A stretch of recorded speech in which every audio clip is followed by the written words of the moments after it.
ಈ ಮೂವಿ ಬಗ್ಗೆ ತುಂಬಾ ಜನ ಮಾತಾಡ್ತಿರೋ ಕಾರಣ ಏನಪ್ಪಾ ಅಂದ್ರೆ ಇದೊಂದು Malayalam political drama based on true events. ಈ ಮೂವಿನ ಡೈರೆಕ್ಟ್ ಮಾಡಿದ್ದಾರೆ ಅನುರಾಜ್ ಮನೋಹರ್ ಅವರು ಮತ್ತು ಮೇನ್ ರೋಲ್ ನಲ್ಲಿ ಟೊವಿನೋ ಥಾಮಸ್ ಅವರು ಮಾಡಿದ್ದಾರೆ. ಮೂವಿನಲ್ಲಿ ಟೊವಿನೋ ಥಾಮಸ್ ಅವರು ಪೀಟರ್ ವರ್ಗೀಸ್ ಎಂಬ ಕ್ಯಾರೆಕ್ಟರ್ ಆಗಿ ಮಾಡಿದ್ದಾರೆ.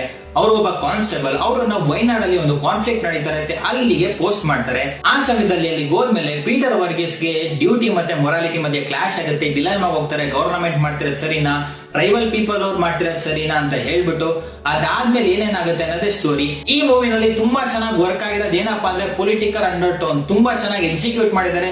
ಒಂದೇ ಒಂದು ಸ್ಟೆಪ್ ಕೂಡ ಹಿಂದೆ ಬಂದಿಲ್ಲ. ಅನ್ಕಂಫರ್ಟಬಲ್ ಟ್ರೂತ್ ನ ಜನರ ಮುಂದೆ ಇಟ್ಟಿದ್ದಾರೆ. ಆ ವೈಲೆನ್ಸ್ ಆಗಿರ್ಬೋದು, ಲ್ಯಾಂಡ್ ಆಪರೇಷನ್ ಆಗಿರ್ಬೋದು, ಮತ್ತೆ ಇಂಜಸ್ಟಿಸ್ ಇದೆಲ್ಲ ತುಂಬಾ ಚೆನ್ನಾಗಿ ತೋರಿಸಿದ್ದಾರೆ. ಮೂವಿನಲ್ಲಿ ಏನೇನ್ ವರ್ಕ್ ಆಗಿಲ್ಲ ಅಂತ ನೋಡಿದರೆ ಪೇಸಿಂಗ್ ಇಶ್ಯೂಸ್ ತುಂಬಾ ಇತ್ತು. ಎಸ್ಪೆಷಲಿ ಬಿಲ್ಡಪ್ ಇದೆಲ್ಲ ಫಸ್ಟ್ 30 ಮಿನಿಟ್ಸ್ ಅದೊಂದು ಸ್ವಲ್ಪ ಬೋರಿಂಗ್ ಇದೆ. ಸೆಕೆಂಡ್ ಹಾಫ್ ಅಲ್ಲಿ ಪೇಸ್ ಪಿಕಪ್ ಮಾಡುತ್ತೆ, but it could have been better. ಅದ್ರ ಜೊತೆಗೆ ಮೂವಿದು ಸ್ಟ್ರಕ್ಚರ್ ಇದೆಯಲ್ಲ, ಹಿಂದೆಯಿಂದ ಮುಂದೆ ತೋರಿಸಿ ಅದ್ರ ಬದಲು ಲೀನಿಯರ್ ಸ್ಟ್ರಕ್ಚರ್ ಆಗಿರೋ ಚೆನ್ನಾಗಿರ್ತಿತ್ತು ಅಂತ ಅನ್ಸುತ್ತೆ. ಈ ಮೂವಿನ ಫ್ಯಾಮಿಲಿ ಜೊತೆ ಕುತ್ಕೊಂಡು ಆರಾಮಾಗಿ ಒಂದ್ಸತಿ ನೋಡ್ಬೋದು.